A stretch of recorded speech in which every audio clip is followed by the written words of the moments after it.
This is Reimagining Higher Education, your go-to podcast with remarkable education leaders sharing personal stories from their experience in and around the sector, including reflection and hope for progress in the sector.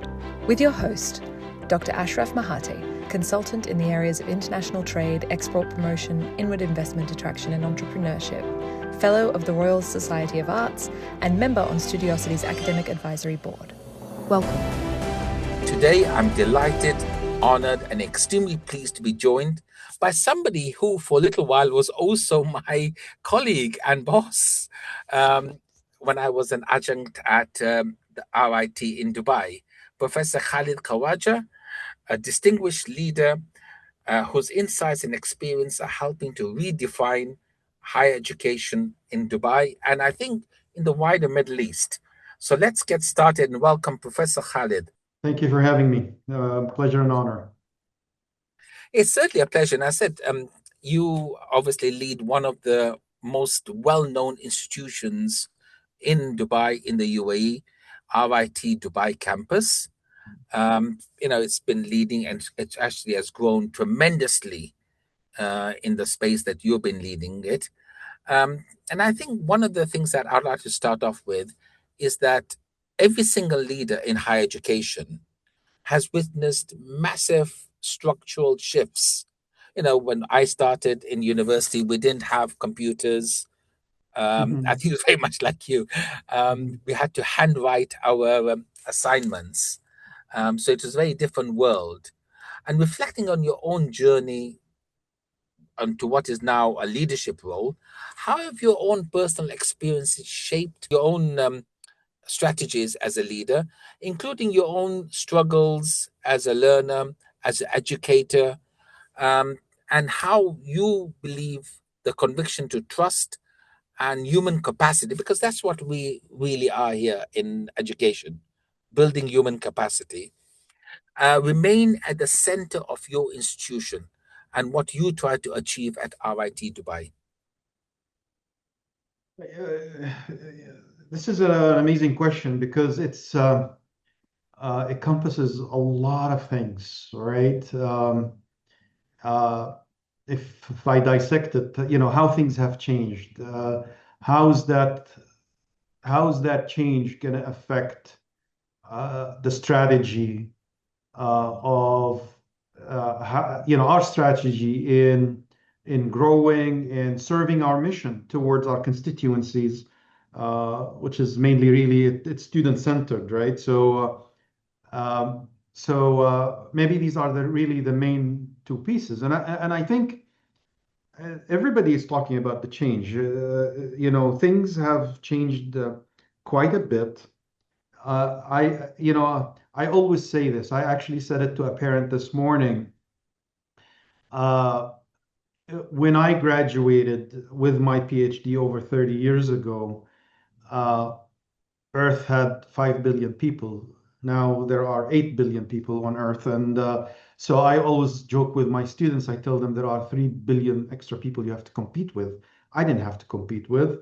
And then technology have created new realities. The speed by which things change also created new realities. So it starts first with, first associating with the challenge that this young generation has, recognizing the difference. And then, okay, how do we deal with that? I think my background is, I graduated with BS, MS, and PhD in electrical and computer engineering. And my industrial career has been in software engineering. I think that helped quite a bit because the change in the software industry is everybody knows about it. I mean, if you are in the software industry, and we use a term here that everything is becoming a software, or everything is being softwareized.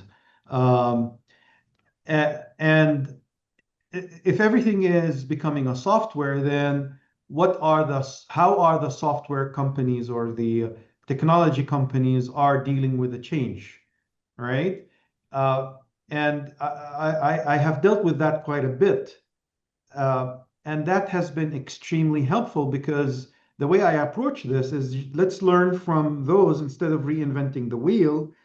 And let's see if we can learn from that and apply those same philosophies in an education environment.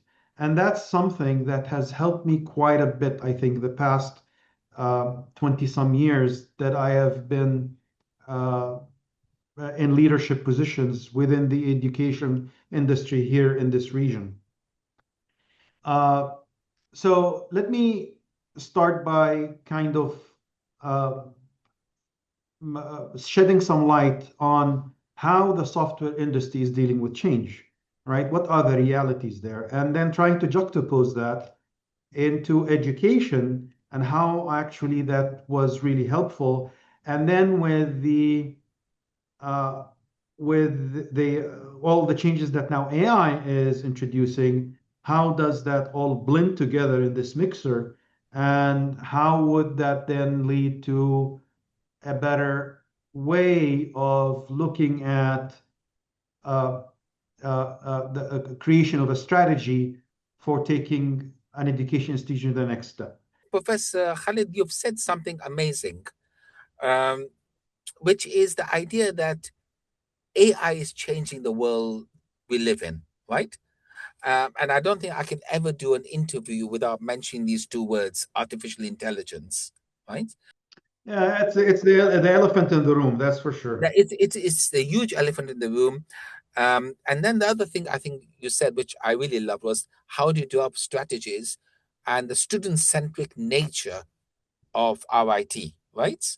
Hmm. So and I've experienced this at first hand. I said, I was adjunct there for a while, and I noticed how student-centric it was. Um, Now, AI is, I think, a double-edged sword, the way I look at it. I think on the one hand, it offers so many different ways of educating our students.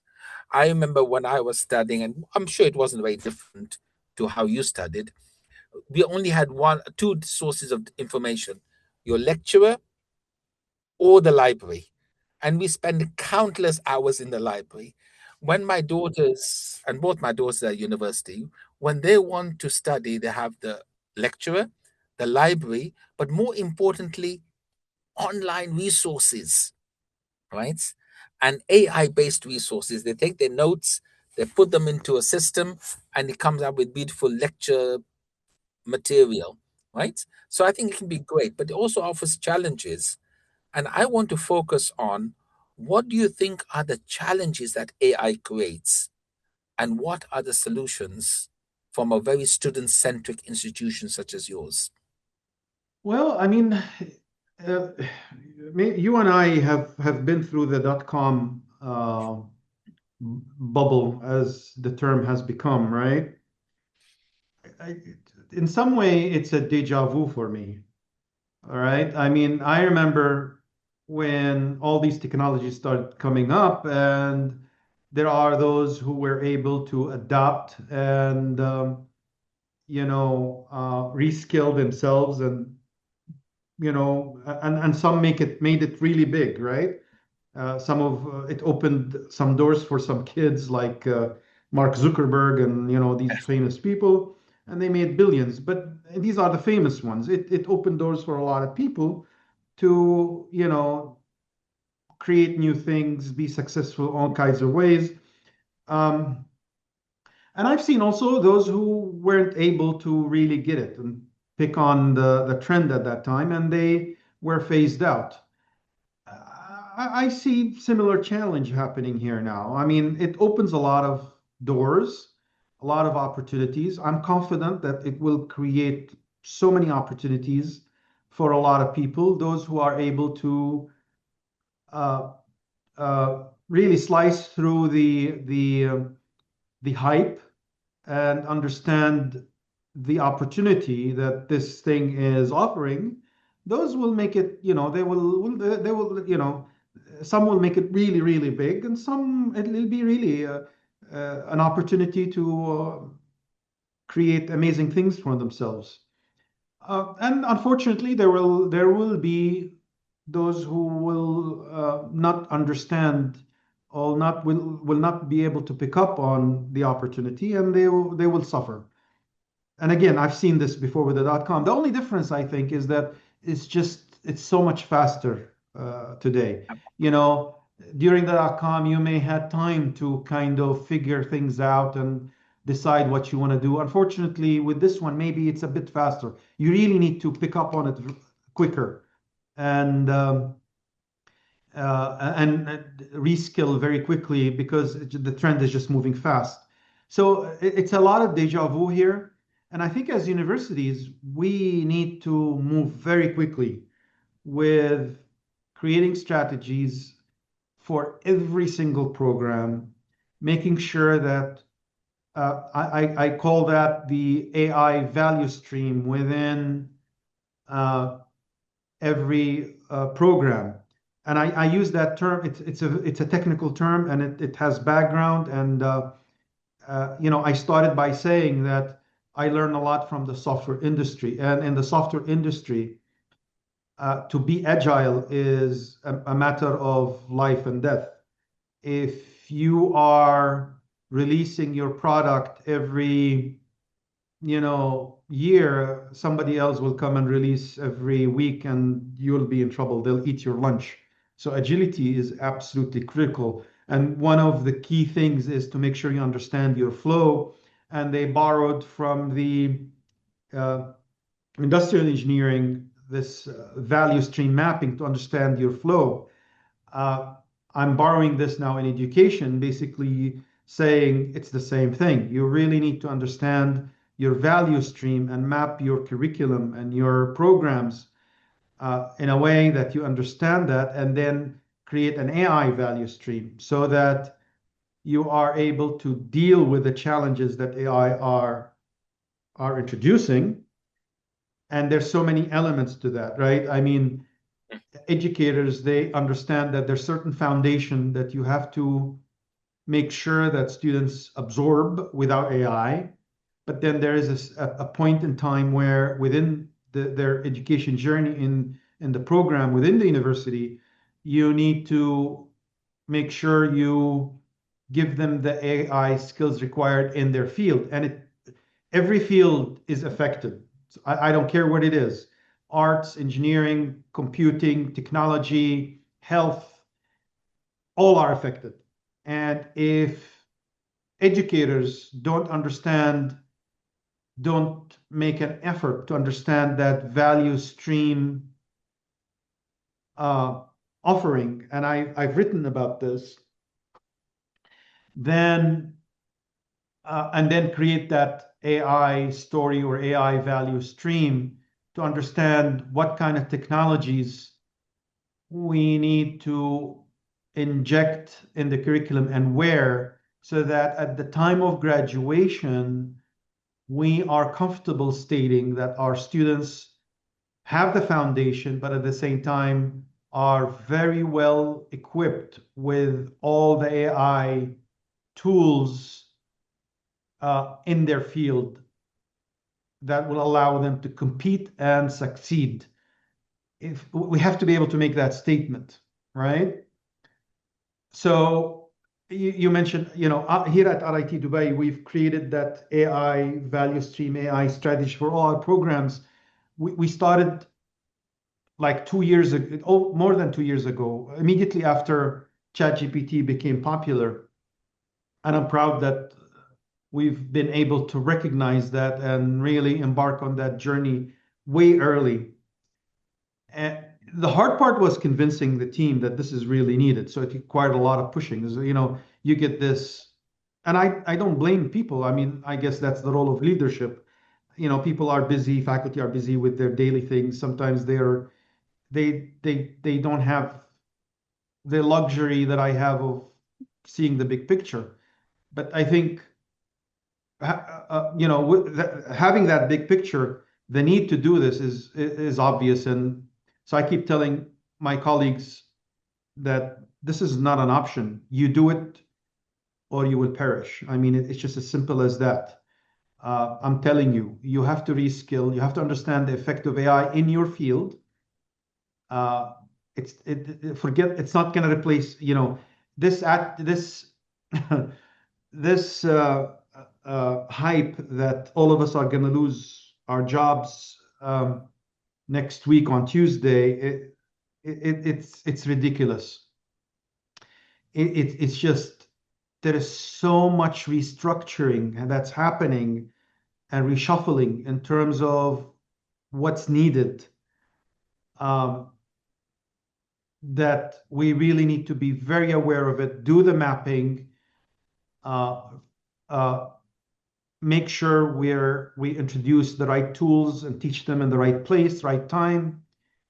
And if we do that, I think there will be so much opportunity for our graduates if we are able to do it successfully. If we don't do it, yes, there will be a total disadvantage.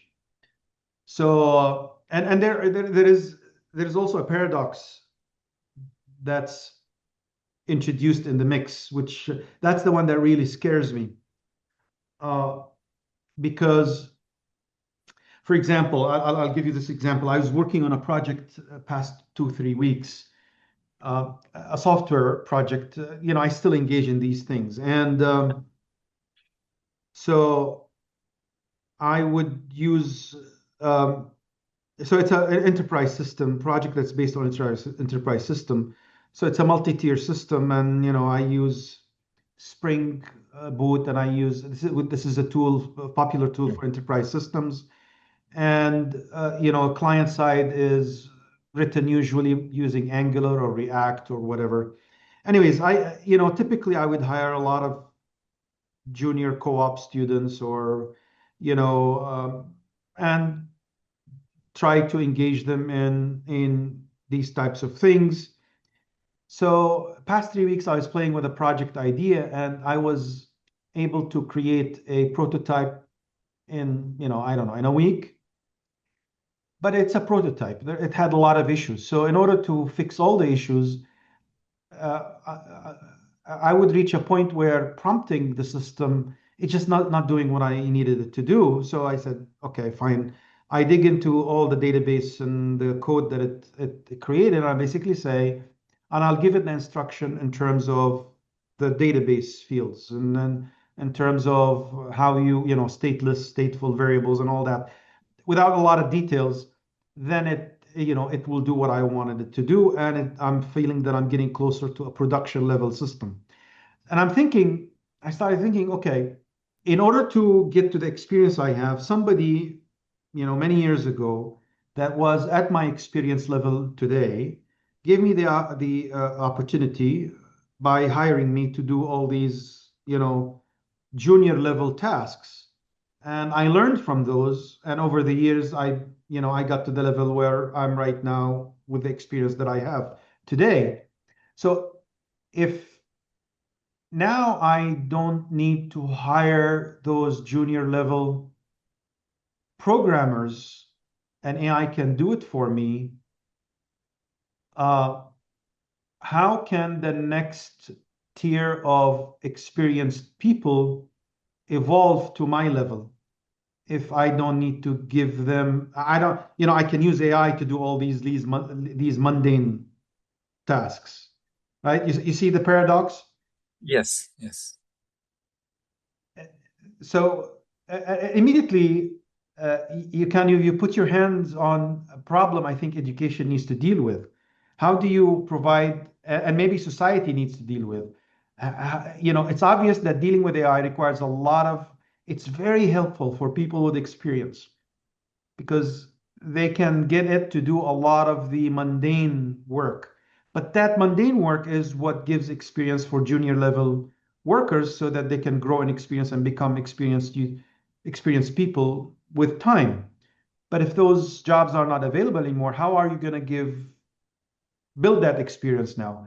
I think there's so much there for education to ponder on and work with, and even society to work with, because that's, I think, the type of challenge we have. So there's so much challenge, I think, for education to deal with, and I think it is not an option to engage in creating a very clear strategy that's very agile, that will allow each and every program to clearly chart the path for graduating students that are equipped with the required foundation as well as all the technology skills required for them to succeed. In my opinion, any education institution that fails to do that are going to have a lot of issues with their students, with their graduates, and yeah, they will be doing them a disservice. So yeah, I guess that's, in my opinion, that's how you deal with the challenges of AI. Very clear strategy, and we can learn a lot from the technology industry in the creation of that strategy. These are, I think, the key 2 points. Professor Khalid, I think that's amazing because I loved everything you've said. And I was actually taking notes here, by the way, on the side. And I really like this idea about AI value in every course. I think that's important because, again, you and I are not too dissimilar in terms of age. And, when the calculator first came, how do you use the calculator in the classroom was a major issue, right? Are we taking skills away from our learners? And you said something amazing, which was you have to do mundane jobs in order for you to go through the process of learning, right? Yep. That's what learning is. And when I look at learning and I look at the outcome, but the process is more important for me, right? Mm-hmm. I can teach someone, and of course, I'm an economist, so I can teach somebody about supply and demand. But to go through the charts and to go and learn what happens when you move supply and demand, what's the outcome, what happens to equilibrium price, is a process that's important. And that you're Right. correct. Those low-level jobs are disappearing, but the learning shouldn't disappear, right? So in your AI value journey, how do you actually evaluate the learning journey, the struggles, perhaps moving away from looking at the final submission, which may or may not be a paper-based submission. It could be output, it could be coding, but that also can be generated by AI. So how do you look at the learning process and how do you include that in your AI value? AI, again, it's a borrowed term from industrial engineering. When you have a manufacturing assembly line, you try to understand the nodes and you try to understand where the delay is happening. And that mapping all the points where a product is moving, from procurement all the way to final product, understanding where the delay is happening and trying to understand the bottlenecks and then trying to serve the biggest bottleneck, put all the resources on the biggest bottleneck and all that type of stuff. So that's, that mapping, they call it value stream. So let's say you take a curriculum of 4 years of education and we say, okay, what AI skills we need in, I don't know, in psychology? What AI skills do we need for students graduating from marketing or economics or whatever, right? So here are the courses they're taking. Okay, what AI skills are needed? We can count them. Okay, where do we teach them? Do we start in first year? No, first year they need to learn foundation. Okay, in fact, in first year we cannot allow AI. Maybe in second year we kind of allow and disallow. Maybe in third year in this course we start teaching this tool, XYZ tool, etc. So you create this AI value stream through your curriculum, right? So and now the entire team now, this is exposed to them so they can start collaborating. Initially, one faculty may be comfortable with one tool, another faculty may be comfortable with another tool. Maybe once they see this map, they go, okay, let's collaborate. Let me teach this piece when they come to you let me teach it in second year. When they come to you in third year in this course, you can pick up on what I've done, etc. So we start being very effective in how we teach that, what's needed for the AI skills that are needed. So assume that we have this. Now, your question, how do you assess and evaluate within a class? And I will relate to you an experience I had, I don't know, maybe close to 40 years ago in my undergrad. I remember one of the best classes that I took. It was a lab-based course whereby we were supposed to learn about operating systems. And I remember first half of the semester, the they gave us a box that had a, a Motorola 6809 processor with nothing. They gave us just the assembly compiler. So the assembly, it's almost the next level after machine language, right? Machine code. And they basically said, okay, let's create basic kernel using that assembly compiler. And it took us half of the semester, almost 6, 7 weeks, to maybe just connect some of the peripherals. I mean, it was so hard that we barely got just basic things, basic operations implemented. Barely connected monitor and keyboard and stuff like that. Then after the midterm, the instructor came and said, you know what? We actually have a C compiler for the 6809. Here it is. From now on, we're going to use the C compiler, which is next level, third generation language, to build the rest of the operating system. And things were starting like within 2 weeks, we had everything connected, the printer, the whole kernel was almost ready for the operating system. We saw the value, it was such a good course, very well planned. It showed you without, with, and we could see the value. I think we need to implement something like that in a lot of courses, whereby we start the course and saying, no AI. And we do the assessment such that it is hands-on, it is in class. We have to redesign the assessment, I guess, but we make sure students, they learn the foundation, but without AI. And then at some point, either in the same course, and it's better if it's in the same course, but maybe depending on the subject, maybe in a later, a second course that comes immediately after. But in the same course, maybe again after the midterms, or even after the 10th week, so 2/3 of the semester passed. You know what? Let's do what we've just learned and let's use AI within the context of that field. So, my expertise is in programming. So now you've done programming, everything, you built everything. Let's now use Claude, and plugin will allow you to plug in Claude into your IDE. And let's now implement the same project, but using Claude. And let's see how would you prompt it? How would you do it properly? How would you fix it?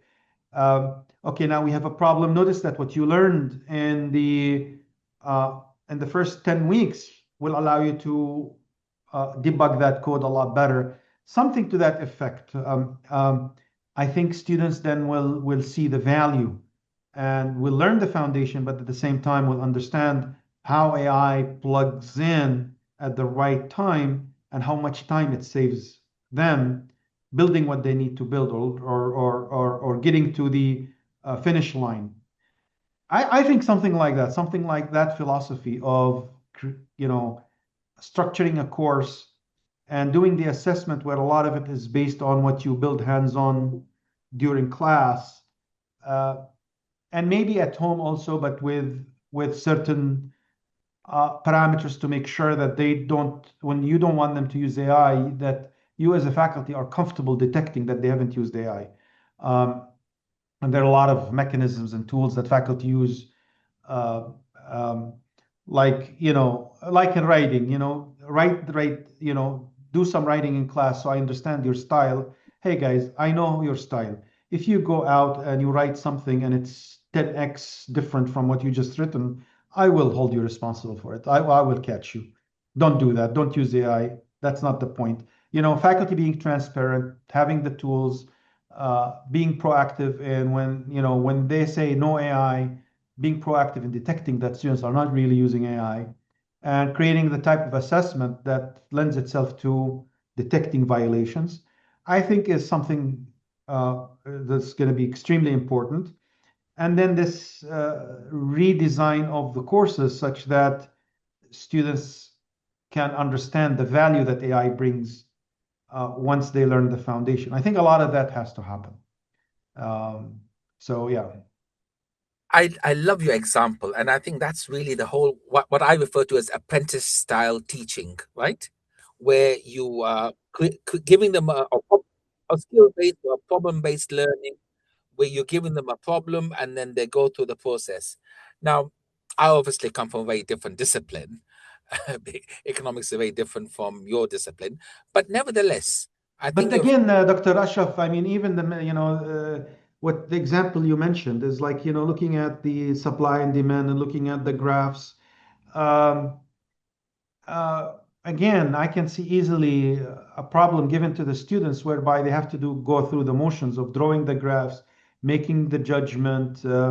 It's a case study based type of learning, whereby okay, now you know what supply demand means, what the graphs are. Here's a case study. Do it by hand, and we'll do it in class. Let's say, okay, what do you how do you reflect on this, etc., etc. And then you go through that, and then okay, so you go through, I don't know, a lot of that. And then at one point in time, you go, okay, let's use AI. And you bring in the same case, similar case study or the same case study, and let's move forward with it. And, students, once they are conversing with AI, creating graphs with AI, critiquing what they generate with AI, linking things together with AI when they did it by hand before, they'll start seeing, they understand what they did because they did it by hand, but now they see AI helping them through the same process, but they say this, they see the speed by which it helps them do it with, and that they understand the value.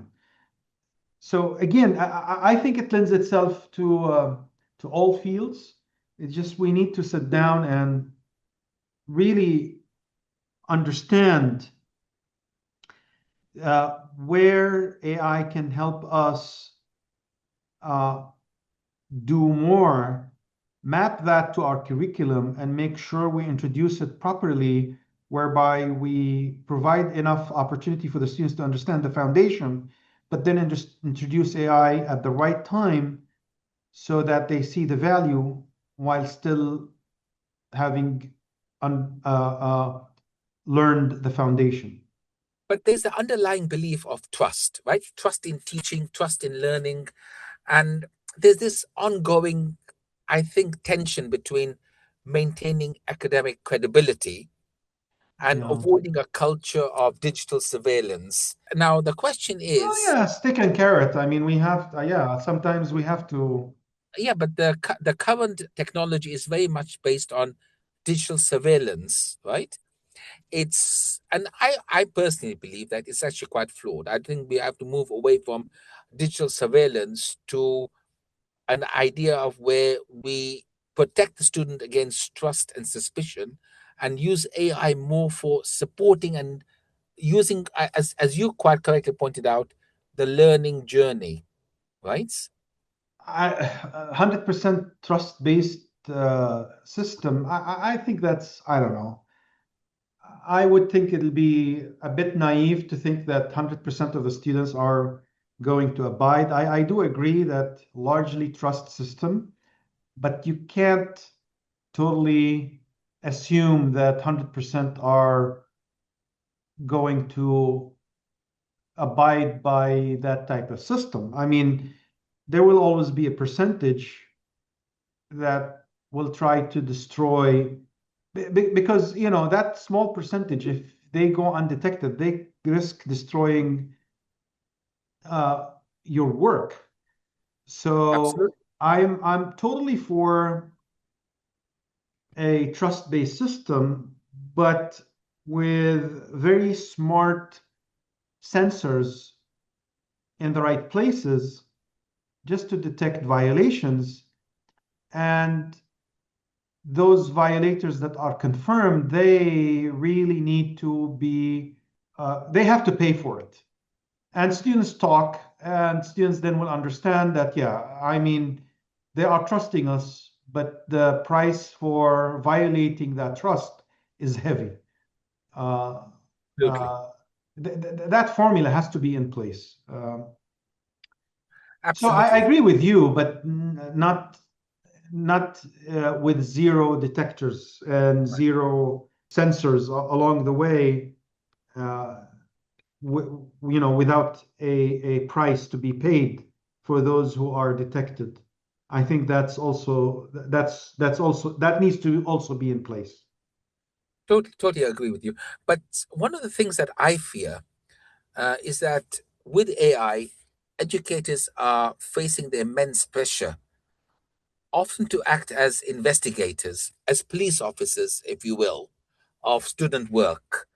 And how can leadership such as yours provide the right pedagogical infrastructure so that faculty can step back somewhat from policing and get back to what we really were or are, which is educators, mentors, right? I mean, it's a teamwork, right? I mean, the idea that faculty are part of educating is I don't like the term policing, but part of educating is uh, giving instruction and sometimes having to reprimand when you have to.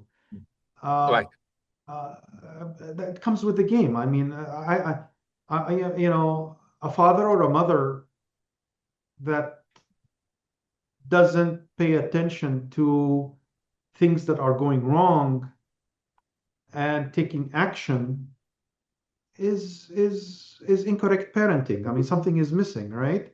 And we don't call that policing. It's not policing. It's part of the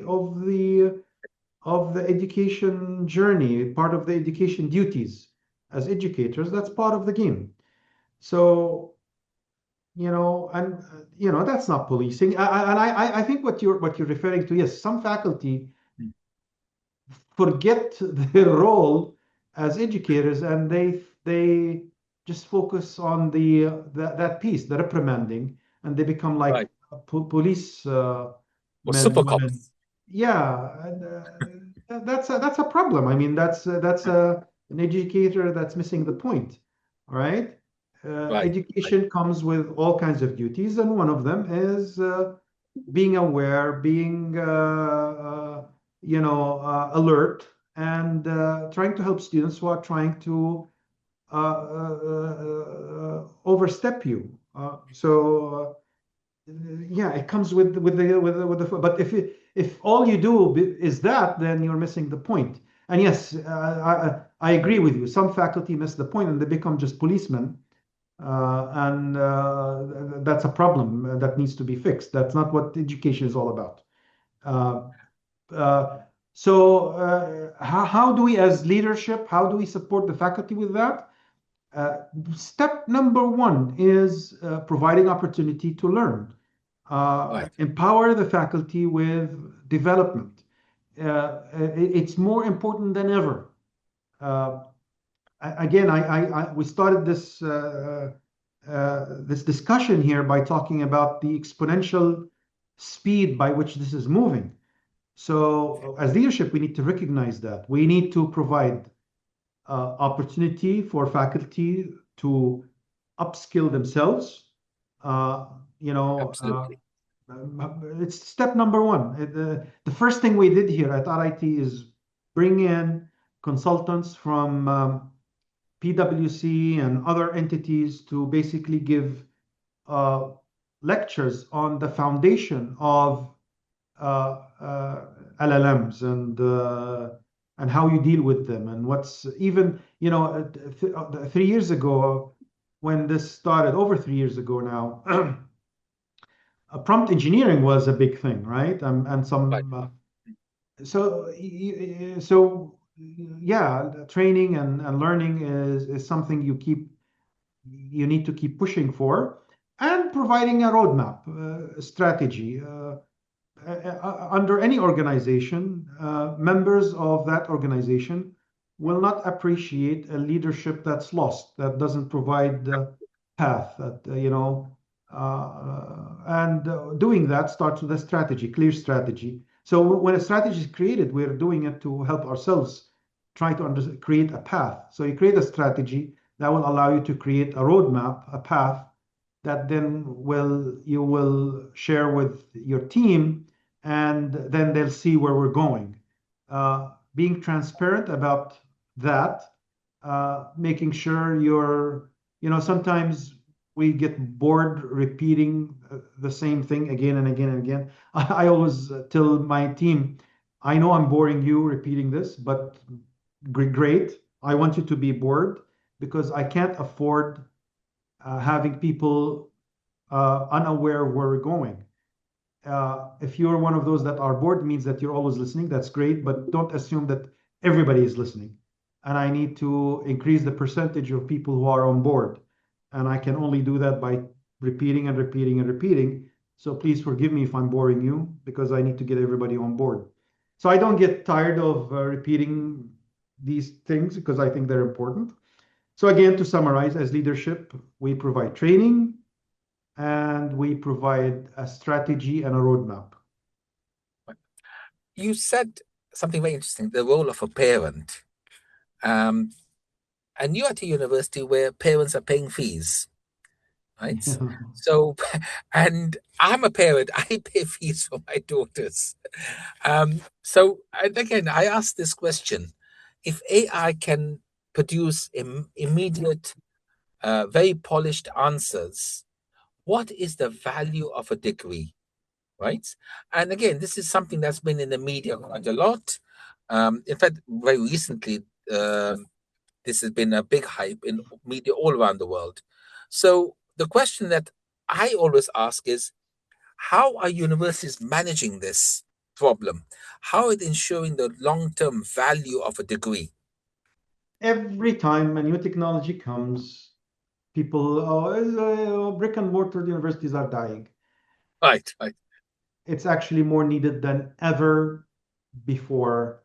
And it's so naive, and it's just some hype created by salespeople to try to sell you, I don't know, all kinds of things, like online courses and God knows what. And we're not providing. It's not about the material. I mean, I don't know when people are going to get it and understand this.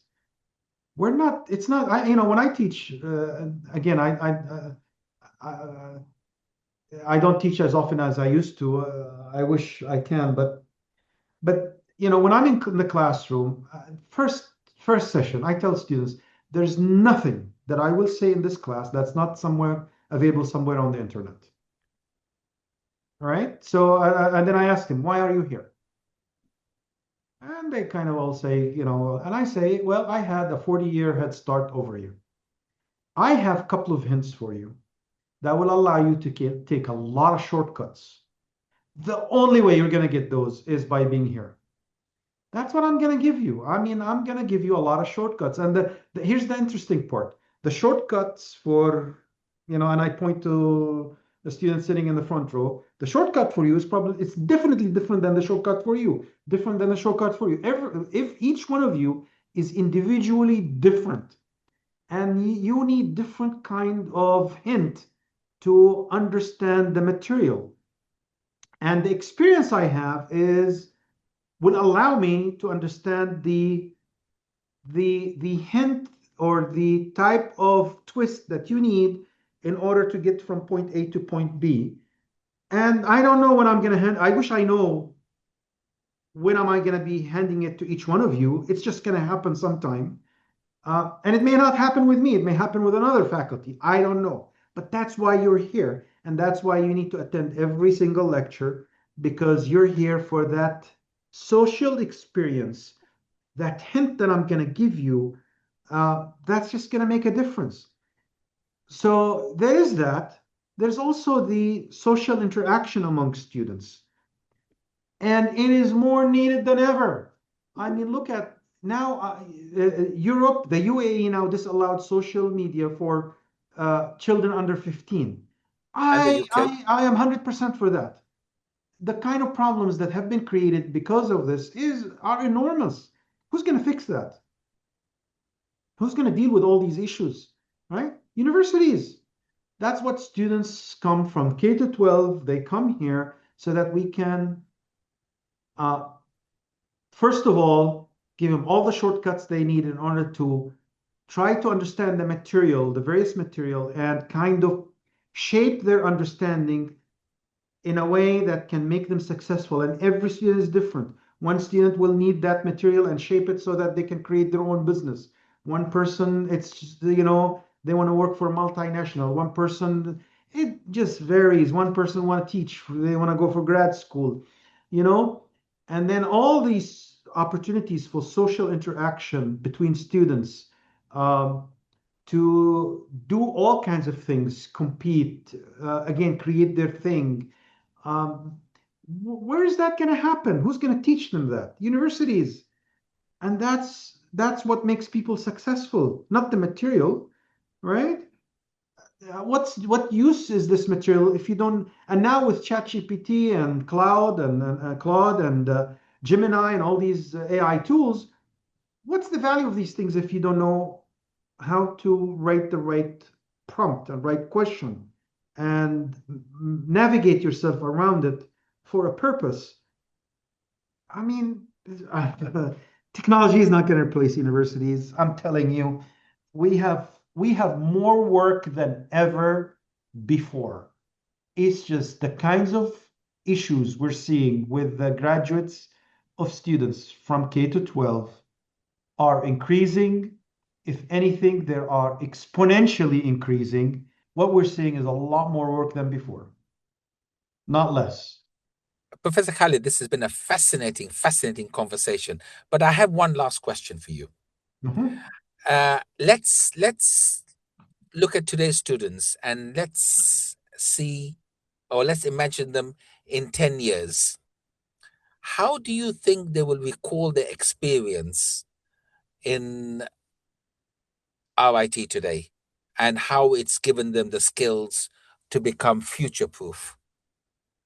Yeah, I mean, again, this is lifelong learning is a key term that we use all the Right. time.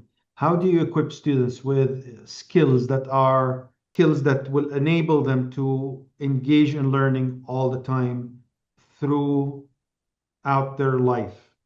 Because um, it's obvious that we need to keep learning. If my knowledge and skills got stuck on what I've gained after my PhD, I would be totally worthless today. I would have been totally worthless 5 years from graduation. Uh, Students need to understand that, and need to be humble enough to understand that. So, so in every curriculum, we engage in instilling in students these types of skills that will allow them to appreciate continuous learning, the value of continuous learning. So 10 years from graduation, I'm hoping that students will look back and say, you know what, RIT Dubai not only equipped me with the skills required for the time to succeed, and it was just timely, proper, spot on, um, but they also have taught me how to learn. Uh, and that the value of continuous learning, that this is something that we need to keep engaging on. I hope that they will look back and say that, and we will be successful if that happens. That's our target, really. And I'm sure they will, because as I said, I've witnessed it firsthand, the student-centric teaching at RIT Dubai. Professor Khalid, we could carry on, and I think I have far more questions for you, but we've reached the end of our session.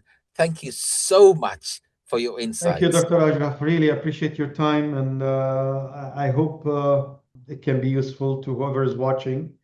And yeah, I'd love to keep engaging. And it's all for one purpose. We want to make sure that we empower our students, our constituency. We have a lot of challenges ahead of us.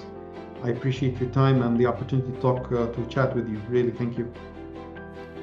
You have been listening to Studiosity's podcast, Reimagining Higher Education, candid conversations within higher education, sharing stories of leadership, change, and best practice in teaching and learning. Visit studiosity.com.